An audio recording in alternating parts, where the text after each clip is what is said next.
A Gust of Ganymede by C. MacApp.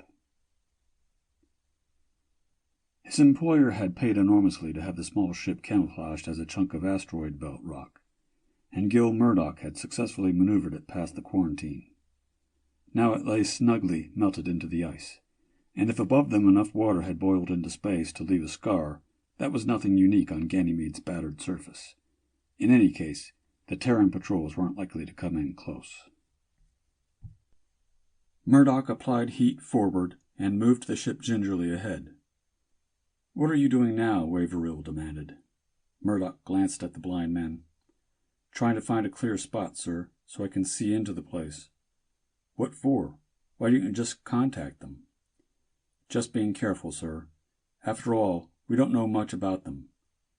Murdoch kept the annoyance out of his voice. He had his own reasons for wanting a preliminary look at the place, though the aliens had undoubtedly picked them up thousands of miles out and knew exactly where they were now. Something solid, possibly a rock embedded in the ice, bumped along the hull. Murdoch stopped the ship, then moved on more slowly. The view screens brightened. He stopped the drive, then turned off the heat forward. Water, milky with vapor bubbles, swirled around them, gradually clearing. In a few minutes, it froze solid again, and he could see. They were not more than 10 feet from the clear area carved out of the ice.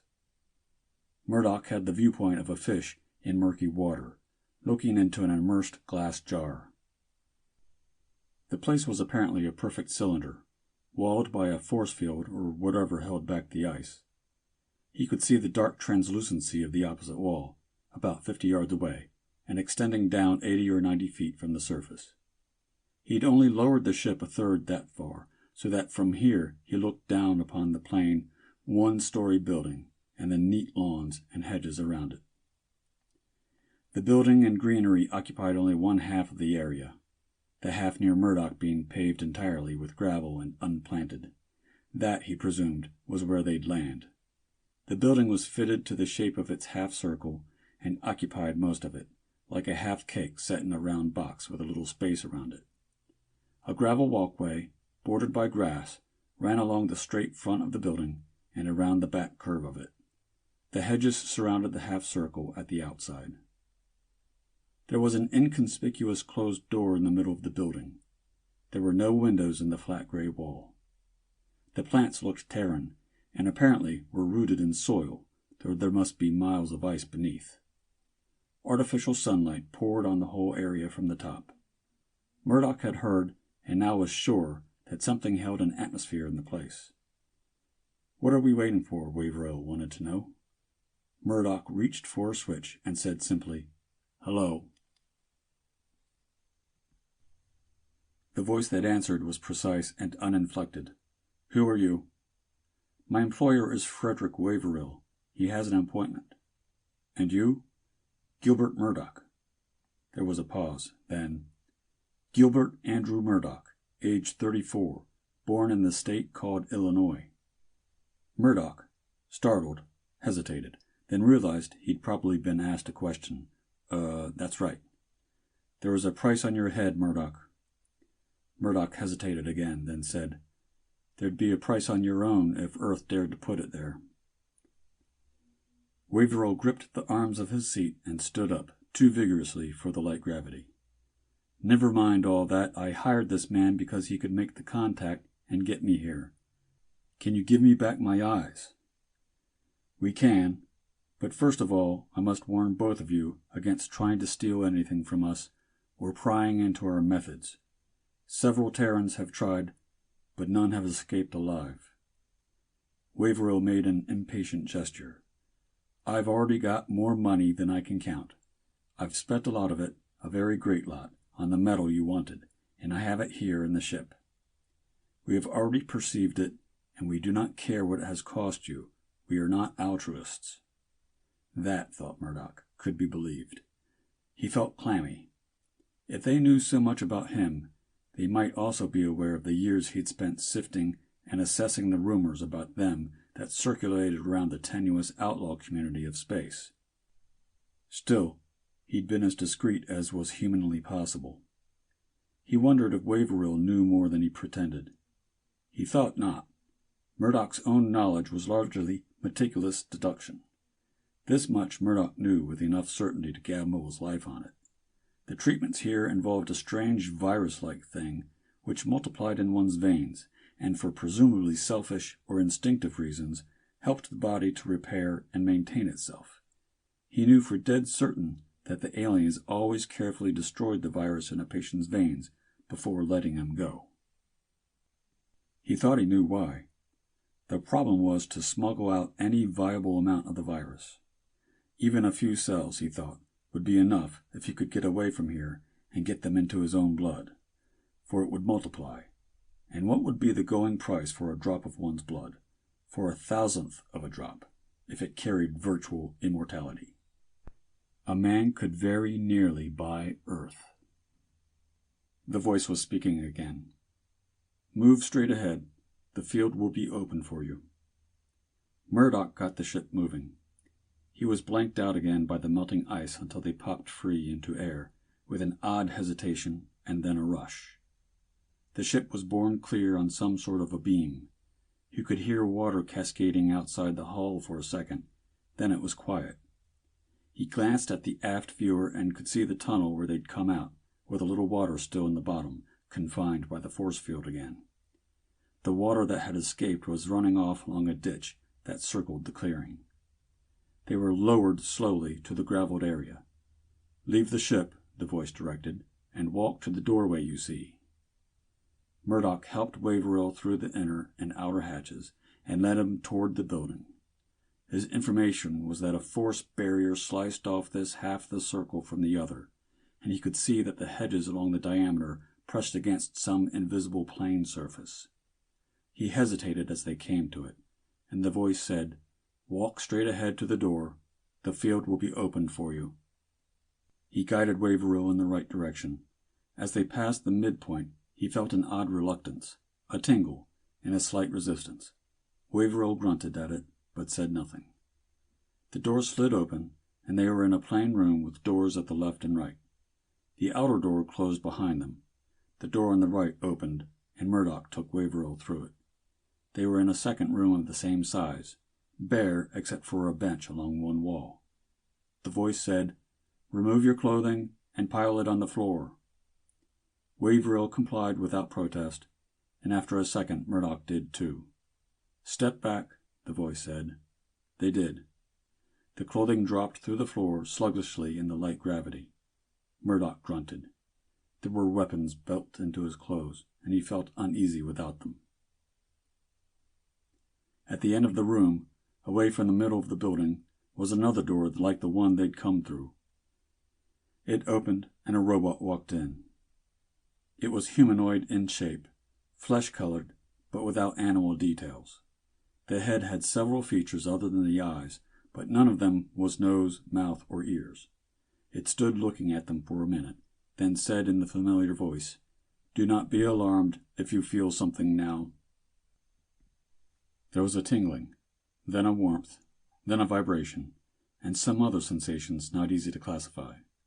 Murdoch couldn't tell whether they came from the robot or not. It was obvious, though, that the robot was scanning them. He resisted an urge to move his hands more behind them. He'd been well satisfied with the delicate surgery, but now he imagined it awkward and obvious. The robot didn't seem to notice anything. After a minute, the robot said, "Through the door where I entered, you will find a bedroom and a bath, and a place to cook. It is best you retire now and rest."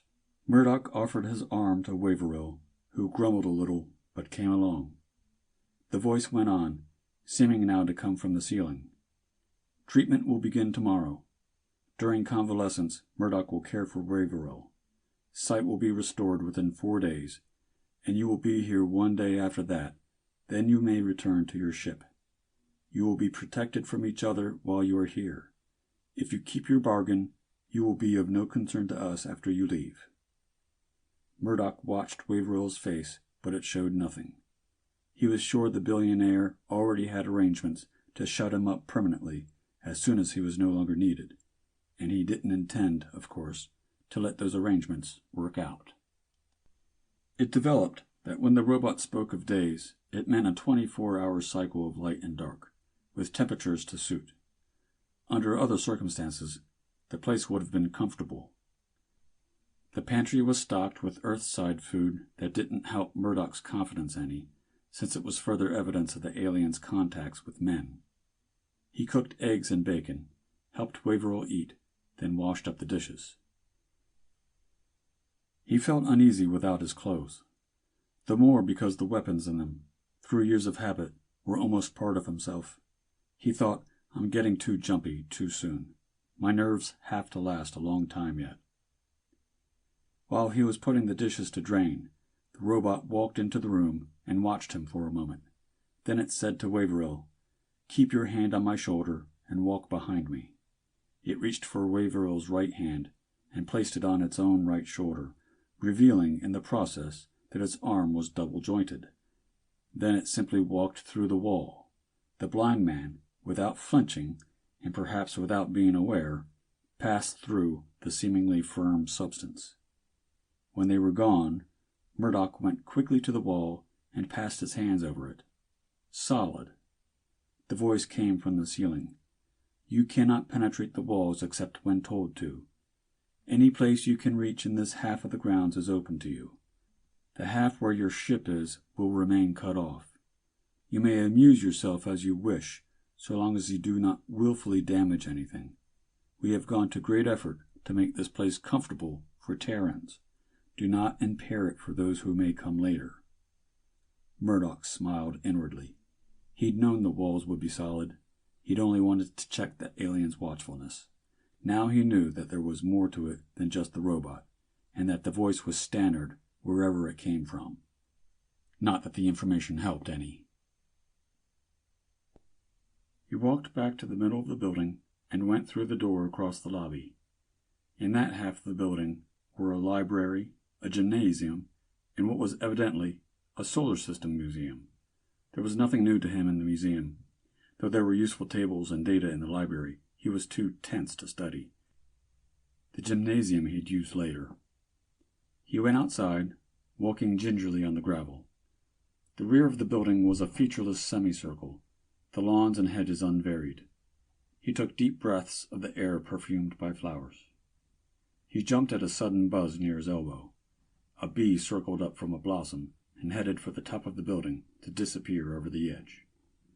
Murdoch considered jumping for a hold and hauling himself up to the top of the building to see if there were hives there, but decided not to risk the alien's displeasure. He realized now that he'd been hearing the bees all the time without recognizing it, and was annoyed at himself for not being more alert. He paid more attention now, and saw that there were other insects too, ants and a variety of beetles. There were no birds, mammals, or reptiles that he could see. He parted the hedge and leaned close to the clear wall, shading the surface with his hands to see into the ice. There were a few rocks in sight. He found one neatly sliced in two by the force field, or whatever it was, showing a trail of striations in the ice above it where it had slowly settled. On Ganymede, the rate of sink of a cool rock would be very slow in the ice. Far back in the dimness, he could see a few vague objects that might have been large rocks or ships. There were some other things with vaguely suggestive shapes, like long-eroded artifacts. Nothing that couldn't have been the normal fall-in from space. He went to the front of the building again and stood for a while, looking at the graveled other half of the place. He couldn't see any insects there, and not a blade of grass. He approached the barrier and leaned against it to see how it felt. It was rigid, but didn't feel glass-hard. Rather, it had a very slight surface softness, so he could press a fingernail in a fraction of a millimeter. He remembered that on Earth bees would blunder into a glass pane, and looked around to see if they had hit the barrier. They didn't. An inch or so from it, they turned in the air and avoided it. Neither could he see any insects crawling on the invisible surface. He pressed his face closer and noticed again the odd reluctance he'd felt when crossing on the way in. At ground level, a dark line not more than 1/4 of an inch thick marked where the barrier split the soil. Gravel heaped up against it on both sides. He looked again toward the ship. If things went according to plan, The ship's proximity alarm would go off sometime within the next 2 days. He didn't think the aliens would let him go to the ship, but he expected the diversion to help him check out something he'd heard about the barrier. He flexed his thumbs, feeling the small lumps implanted in the web of flesh between the thumb and finger on each hand.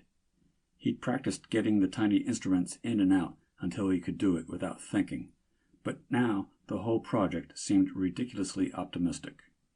He felt annoyed at himself again. It's the aliens, he thought, that are getting my nerves. I've pulled plenty of jobs as intricate as this without fretting this way. He began another circuit around the building, and was at the rear when the voice said, almost at his shoulder, "Murdoch, Waverill wants you." His employer lay on his cot, looking drowsy. He scowled at Murdoch's footsteps. "Where you been? I want a drink." Murdoch involuntarily glanced around. "Will they let you have it, sir?" The voice came from the ceiling this time. 1 ounce of 100 proof liquor every 4 hours. "Is there any here?" Murdoch asked. "Tell us where to find it, and we will get it from your ship." Murdoch told them where the ship's supply of beverages was stowed, and headed for the front of the building. The robot was already in the lobby. It allowed him to follow outside, but said, "Stand back from the barrier." Murdoch leaned against the building, trying not to show his eagerness. This was an unexpected break. He watched the ground level as the robot passed through the barrier. The dark line in the ground didn't change. The gravel stayed in place on both sides. Neither did the plants to the sides move. Evidently, the barrier only opened at one spot to let things through. The robot had no trouble with the hatches, and came out quickly with a bottle in one hand. Murdoch worried again whether it had discovered that the ship's alarm was set. If so, it didn't say anything as it drew near. It handed Murdoch the bottle and disappeared into the building. After a few moments, Murdoch followed.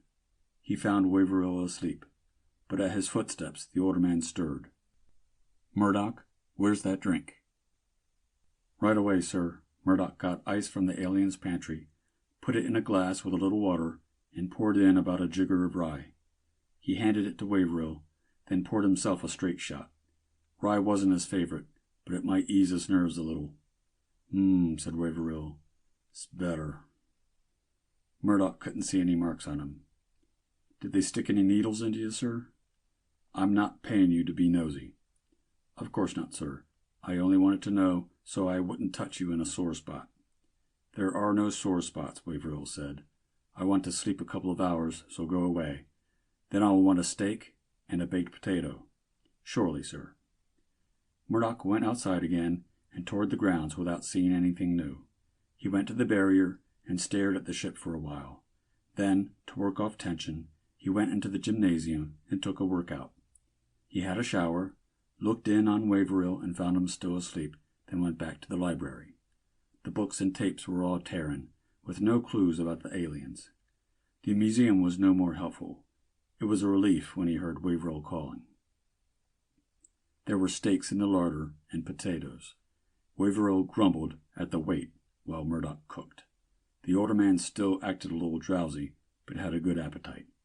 After eating, he wanted to rest again.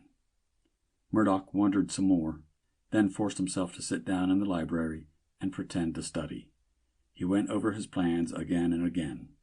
They were tenuous enough. He had to get a drop of Waverill's blood sometime within the next day or two and get it past the barrier.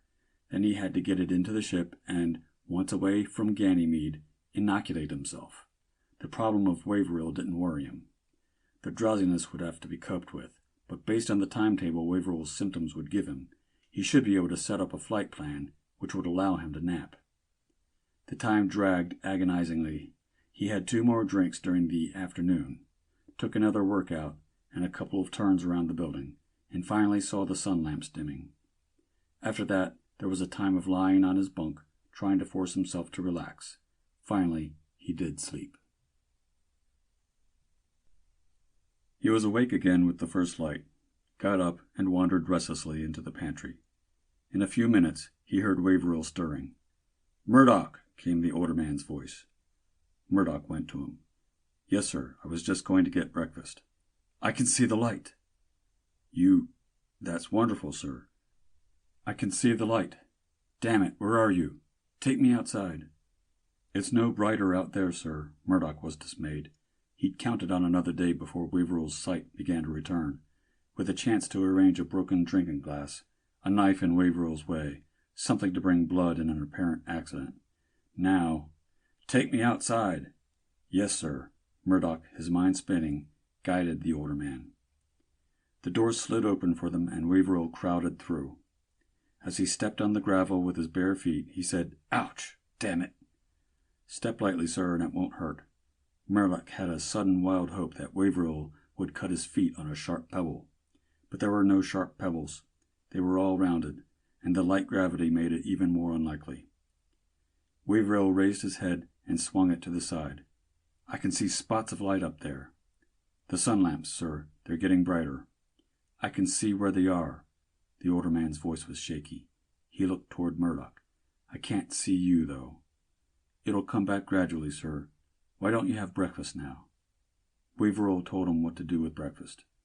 "I want to stay out here. How bright is it now? Is it like full daylight yet?" "No, sir. It'll be a while yet. You'll be able to feel it on your skin." Murdoch was clammy with the fear that the other's sight would improve too fast. He looked around for some sharp corner, some twig he could maneuver the man into. He didn't see anything. "What's that sweet smell?" Waverill wanted to know. "Flowers, sir. There's a blossoming hedge around the walkways." "I'll be able to see flowers again. The older man caught himself as if ashamed. "Tell me what this place looks like." Murdoch described the grounds, meanwhile guiding Waverill slowly around the curved path. Somewhere, he thought, there will be something sharp I can bump him into. He had a wild thought of running the man into a wall, but a bloody nose would be too obvious. "I can feel the warmth now," Waverill said, "and I can tell that they're brighter." He was swiveling his head and squinting, experimenting with his new traces of vision. Murdoch carried on a conversation with half his attention while his mind churned. He thought, "I'll have to resist the feeling that it's safer here in back of the building. They'll be watching everywhere." He wished he could get the man inside. Under the cover of serving breakfast, he could improvise something. "I'm sweating," he thought. "I can just begin to feel the lamps, but I'm wet all over. I've got to—" He drew in his breath sharply. From somewhere he heard the buzz of a bee. His mind leaped upon the sound. He stopped walking, and Waverill said, "What's wrong with you?" "Nothing. I stepped on a big pebble." "They all feel big to me. Damned outrage, taking away a man's—" Waverill's voice trailed off as he started experimenting with his eyes again. There were more bees now, and presently Murdoch saw one loop over the edge of the building and search along the hedge. The first of them, he thought. There'll be more. He looked along the hedge. Most of the blossoms hadn't really closed for the night, though the petals were drawn together. He walked as slowly as he dared. The buzzing moved tantalizingly closer, then away. A second buzz added itself. He heard the insect move past them, then caught it in the corner of his eye. Waverill stopped. "Is that a bee? Here?" "I guess they keep them to fertilize the plants, sir." "They bother me. I can't tell where they are." "I'll watch out for them, sir." He could see the insects plainly now, and thought, "I have an excuse to watch it." The buzz changed pitch as the bee started to settle, then changed again as it moved on a few feet. Murdoch clamped his teeth in frustration. He tried to wipe his free hand where trousers should have been, and discovered that his thigh was sweaty too. He thought, surely, Waverill must feel how sweaty my arm is. The bee flirted with another flower, then settled on a petal. Tense, Murdoch steadily moved Waverill toward the spot. He could see every move of the insect's legs as it crawled into the bell of the flower. "You can smell the blossoms more now, sir," he said. His throat felt dry, and he thought his voice sounded odd. "It's warming up and bringing out the smell, I guess." He halted and tried not to let his arm tense or tremble. "This is a light blue blossom. Can you see it?" "I'm not sure. I can see a bright spot a little above my head and right in front of me."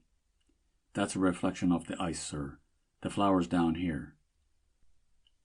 Holding his breath, he took Waverill's hand and moved it toward the flower. He found himself gritting his teeth and wincing as Waverill's fingers explored delicately around the flower. The bee crawled out, apparently not aware of anything unusual, and moved away a few inches. It settled on a leaf and began working its legs together. Murdoch felt like screaming. Waverill's fingers stopped their exploration, then, as the bee was silent, began again. Waverill bent over to bring his eyes closer to his hand. Shaking with anxiety now, Murdoch executed the small movements of his right hand that forced the tiny instrument out from between his thumb and forefinger.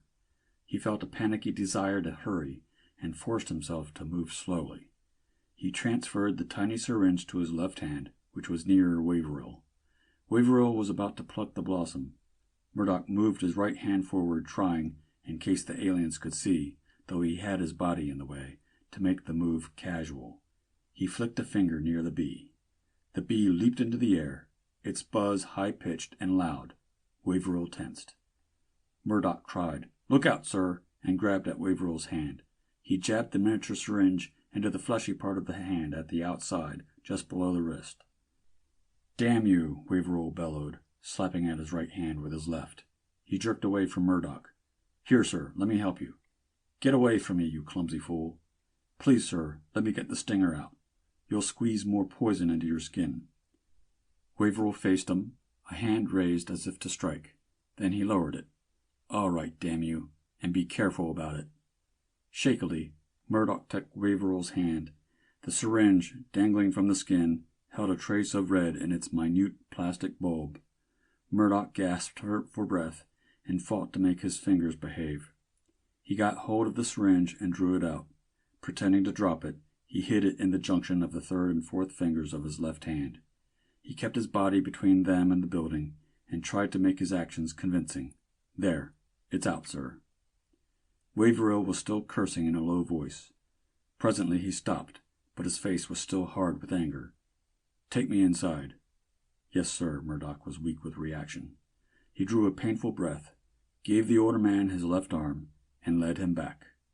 The tiny thing between his fingers felt as large and as conspicuous as a handgun.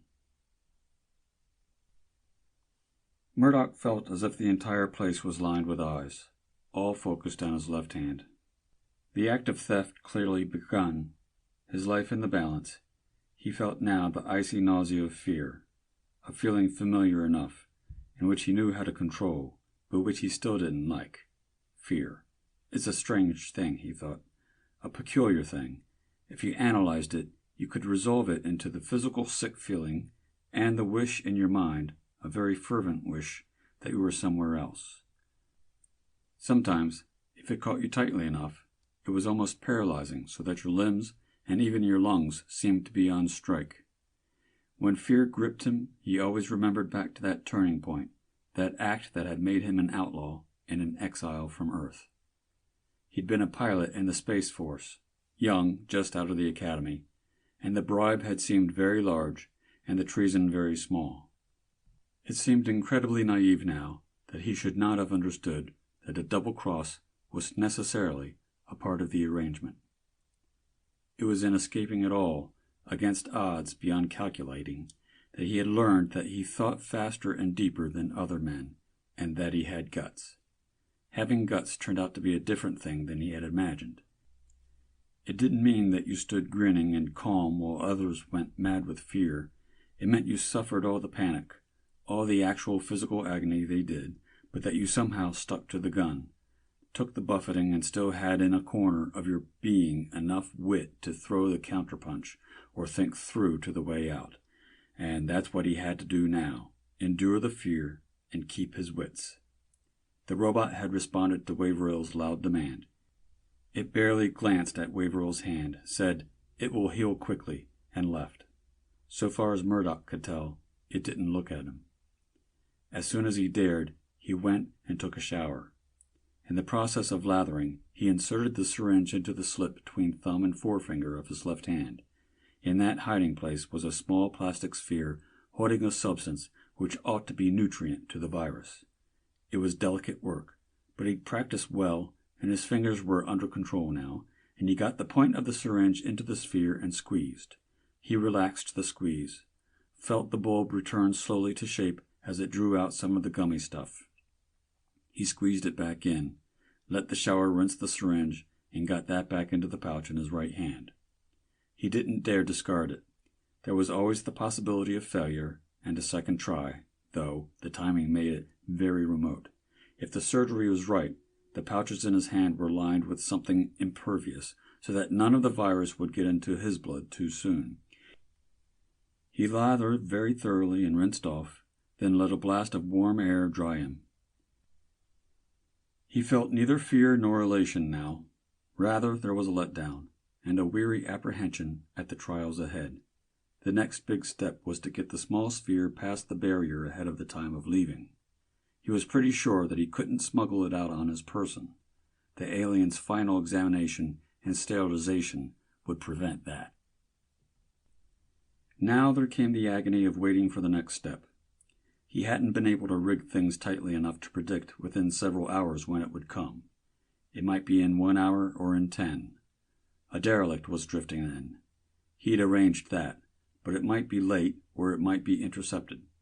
He prepared a meal for Waverill and himself, sweated out the interval, and cooked another. He wandered from library to gymnasium to out of doors, and fought endlessly the desire to stand at the barrier and stare at the ship.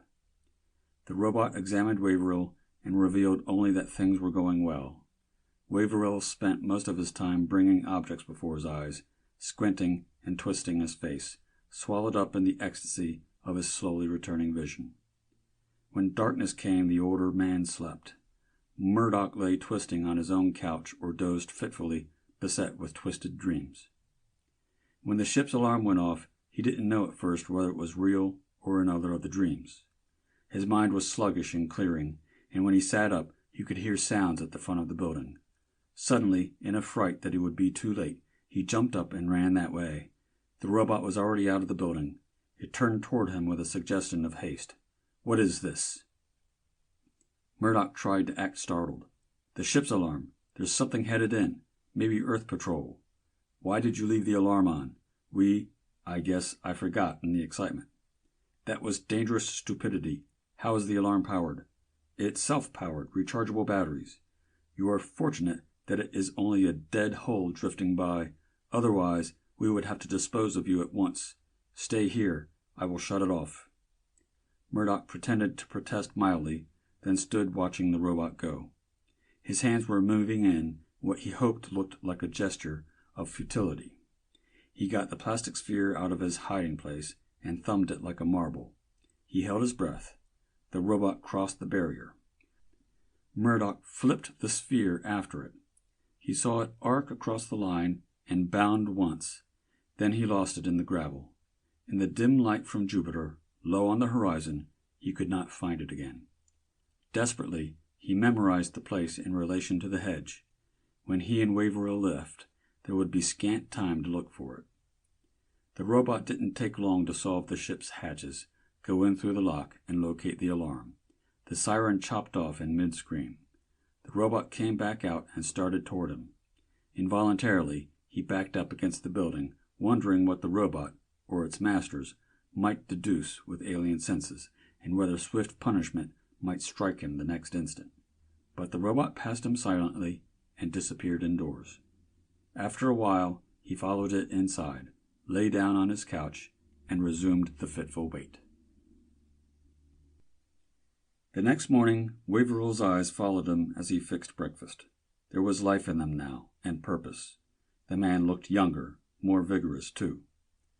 Murdoch, trying not to sound nervous, asked, "Can you see more now, sir?" "A little. Sit me so the light falls on my plate."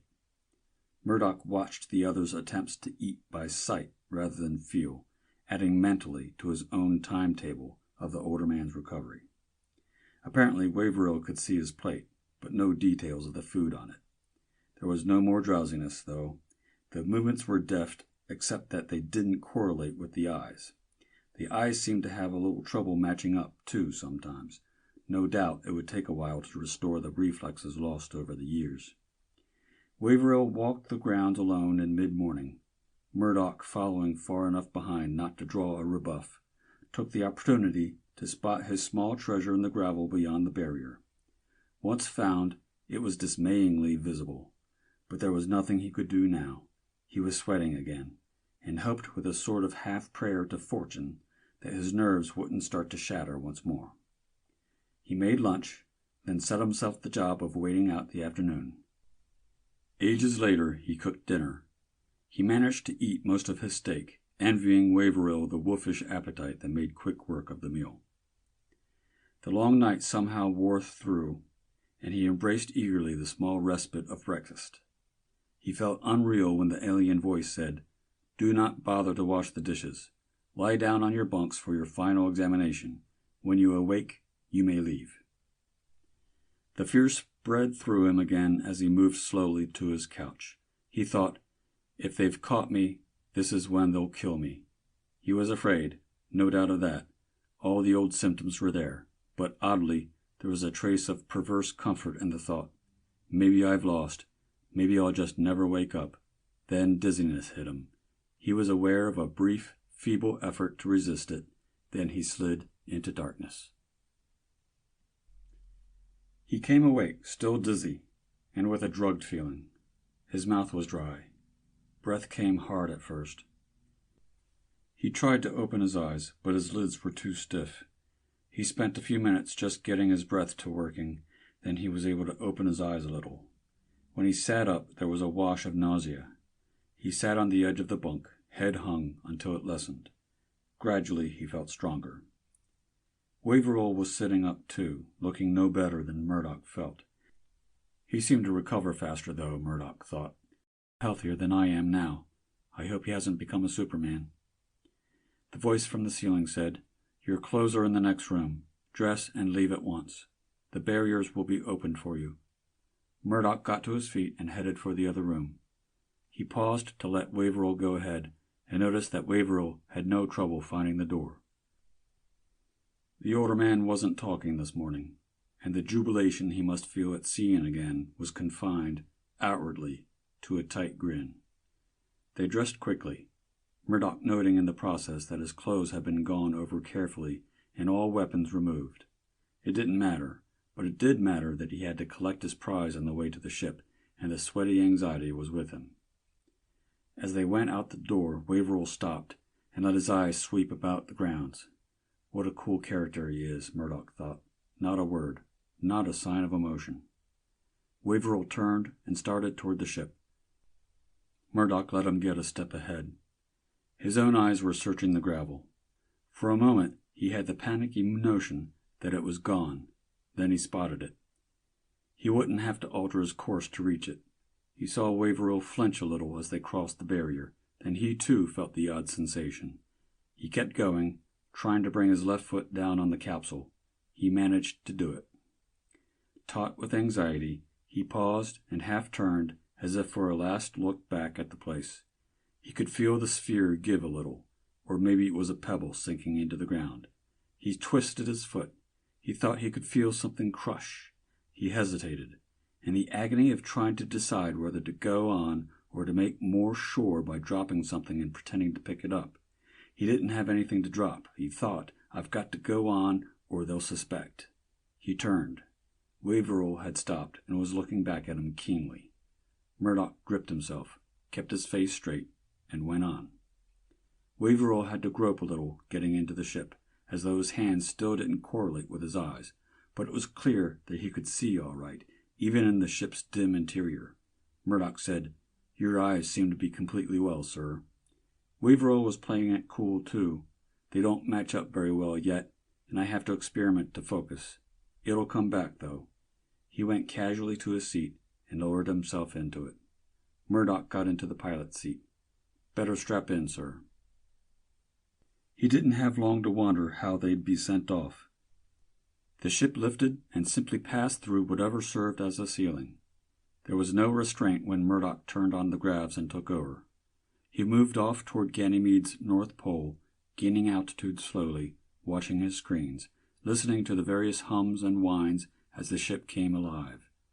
The radar would have to stay off until they were away from Ganymede, but the optical system showed nothing threatening. He moved farther from the satellite, keeping it between him and Jupiter. "Hold it here," Waverill said. Letting the ship move ahead on automatic, Murdoch turned in pretended surprise. "What?" Waverill had a heat gun trained steadily on him. "I'll give you the course." Murdoch casually reached down beside the pilot's chair.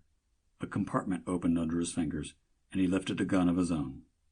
Waverill's mouth went tight as he squeezed the trigger. Nothing happened. Waverill glanced at the weapon. Rage moved across his face. He hoisted the gun as if to throw it, then stopped as Murdoch lifted his own gun a little higher. "You got to them," Waverill said flatly. "The ones that did the remodeling job on this crate and hid that gun for you? Of course. Did you think you were playing with an idiot? I could have sworn they were beyond reach." "I reached them." Murdoch got unstrapped and stood up. He had the ship's acceleration just as he wanted it. "And naturally, I went over the ship while you were blind. Get into your suit now, Waverill."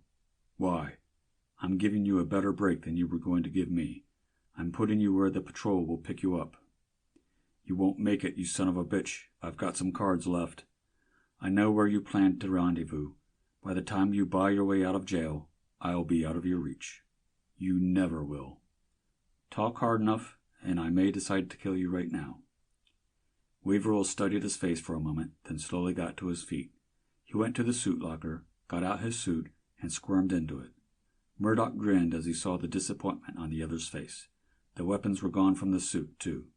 He said, "Zip up and get the helmet on, and get into the lock." Waverill, face contorted with hate, complied slowly. Murdoch secured the inner hatch behind the man, then got on the ship's intercom. "Now, Waverill, you'll notice it's too far for a jump back to Ganymede. I'm going to spend about 40 minutes getting into an orbit that'll give you a good chance. When I say shove off, you can either do it or stay where you are. If you stay, we'll be headed a different direction, and I'll have to kill you for my own safety." He left the circuit open and activated a spy cell so he could see into the lock. Waverill was leaning against the inner hatch, conserving what heat he could. Murdoch set up a quick flight program, waited a minute to get farther from Ganymede and the aliens, then turned on a radar search and set the alarm. He unzipped his left shoe, got it off, and stood staring at it for a moment, almost afraid to turn it over. Then he turned it slowly. There was a sticky spot on the sole. The muscles around his middle got so taut they ached. He hurried to the ship's med cabinet, chose a certain package of bandages, and tore it open with unsteady fingers. There was a small vial hidden there. He unstoppered it and poured the contents onto the shoe sole. He let it soak while he checked the pilot panel, then hurried back. With a probe, he mulled the liquid around on the shoe sole and waited a minute longer. Then he scraped all he could back into the vial and looked at it. There were a few bits of shoe sole in it, but none big enough to worry him. He got out a hypodermic and drew some of the fluid into it. The needle plugged. He swore, ejected a little to clear it, and drew in some more. When he had his left sleeve pushed up, he looked at the vein in the bend of his elbow for a little while, then he took a deep breath and plunged the needle in. He hit it the first time. He was very careful not to get any air into the vein. He sighed, put the rest of the fluid back in the vial and stoppered it, and cleaned out the needle. Then he put a small bandage on his arm and went back to the pilot's seat. He felt tired now that it was done. The scans showed nothing dangerous. Waverill hadn't moved. Murdoch opened his mouth to speak to him, then decided not to. He flexed his arm and found it barely sore, then went over his flight program again. He made a small adjustment. The acceleration was just over 1 g, and it made him a little dizzy. He wondered if he could risk a drink. It hadn't hurt Waverill. He went to the small sink and cabinet that served as a galley, poured out a stiff shot into a glass, and mixed it with condensed milk. He took it back to the pilot's seat, not bothering with the free-fall cap, and drank it slowly. It was nearly time to unload Waverill. He checked course again, then thumbed the mic. "All right, Waverill, get going. You should be picked up within 9 or 10 hours." Waverill didn't answer, but the panel lights showed the outer hatch activated. Through the spy cell, Murdoch could see the stars as the hatch slowly opened. Waverill jumped off without hesitating. Murdoch liked the tough old man's guts and hoped he'd make it all right. He closed the hatch and fed new data into the autopilot.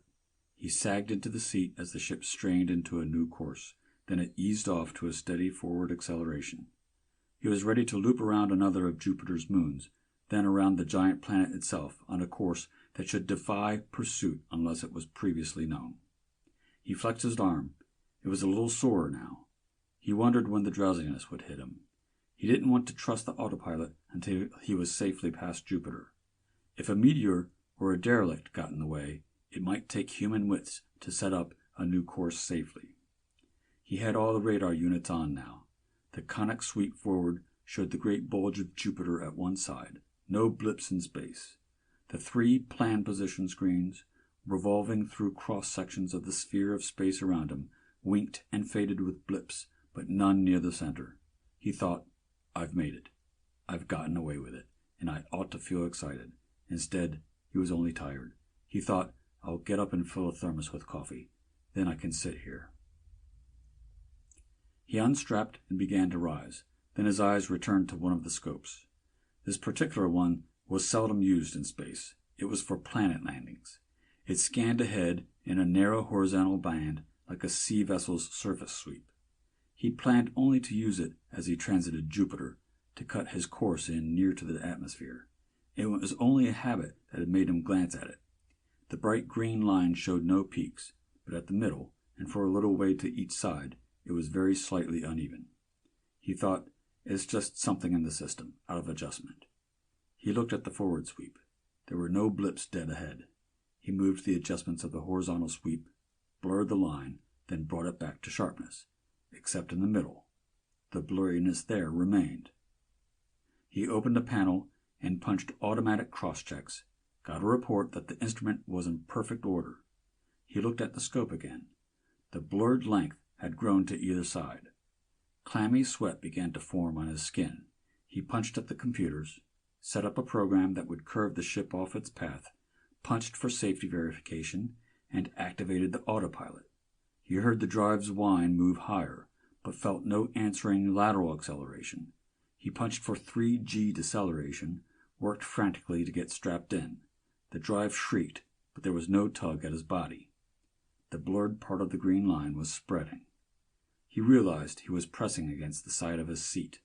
That meant the ship was finally swerving, but he'd erased that program, and now abruptly deceleration hit him. He sagged forward against his straps, gasping for air.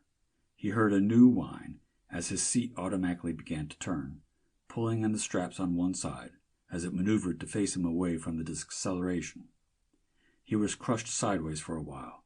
Then the seat locked, and he pressed hard against the back of it. This he could take, though he judged it was 5 or 6 Gs. He labored for breath. The deceleration cut off, and he was in free fall. His screens and scopes were dark. The drive no longer whined. He thought, something's got me. Something that can hide from radar and control a ship from a distance like a fish on the end of a spear. He tore at the straps, got free and leaped for the suit locker. He dressed in frantic haste, cycled the airlock, and found himself on the surface of a planet. He had been returned to Ganymede. Panicked, he fled. Then abruptly, where nothing had been, there was something solid in his path. He turned his face to avoid the impact and tried to get his arms in front of him. He crashed into something that did not yield. His arms slid around something, and without opening his eyes, he knew the robot had him. He tried to fight, but his strength was pitiful. He relaxed and tried to think. In his suit helmet radio, the voice of the robot said, "We will put you to sleep now." He fought frantically to break loose. His mind screamed, "No! If you go to sleep now, you will never." He was wrong. His first waking sensation was delicious comfort. He felt good all over. He came a little more awake, and his spaceman's mind began to reason. There's light gravity, and I'm supported by the armpits. No acceleration. I'm breathing something heavier than air, but it feels good in my lungs, and tastes good. His eyelids unlocked themselves, and the shock of seeing was like a knife in his middle. He was buried in the ice, looking out at the place where he and Waverill had stayed. He was far into the ice and could only see distortedly. Between him and the open were various things, rocks, eroded artifacts. At the edge of his vision on the right was a vaguely animal shape. Terror made him struggle to turn his head. He couldn't. He was encased in something just tight enough to hold him. His nose and mouth were free, and a draft of the cloying atmosphere moved past them so that he could breathe. There was enough space before his eyes for him to see the stuff swirling like a heavy fog. He thought, "I'm being fed by what I breathe. I don't feel hungry." In horror, he forced the stuff out of his lungs. It was hard to exhale. He resisted taking any back in, but eventually he had to give up, and then he fought to get it in. He tried to cry out, but the sound was a muffled nothing. He yielded to panic and struggled for a while without accomplishing anything, except that he found that his casing did yield very slowly if you applied pressure long enough. That brought a little sanity, and he relaxed again until the exhaustion wore off. There was movement in the vague shape at his right, and he felt a compulsion to see it more plainly. Even after it was in vision, horrified fascination kept him straining until his head was turned toward it. It was alive, obscenely alive, a caricature of parts of a man. There was no proper skin, but an ugly translucent membrane covered it. The whole was encased as Murdoch himself must be, and from the casing several pipes stretched back into the dark ice. The legs were entirely gone, and only stubs of arms remained, sufficient for the thing to hang from in its casing. Bloated lungs pulsed slowly, breathing in and out a misty something like what Murdoch breathed. The stomach was shrunken to a small repugnant sac, hanging at the bottom with what might be things evolved from liver and kidneys. Blood moved from the lungs through the loathsome mess, pumped by an overgrown heart that protruded from between the lungs. A little blood circulated up to what had once been the head. The skull was gone. The nose and mouth were one round hole where the nutrient vapor puffed in and out. The brain showed horrible and shrunk through the membrane. A pair of lidless idiot eyes stared unmovingly in Murdoch's direction. The whole jawless head was the size of Murdoch's two fists doubled up, if you could judge the size through the distortion of the ice. Sick but unable to vomit, Murdoch forced his eyes away from the thing. Now the alien spoke to him from somewhere.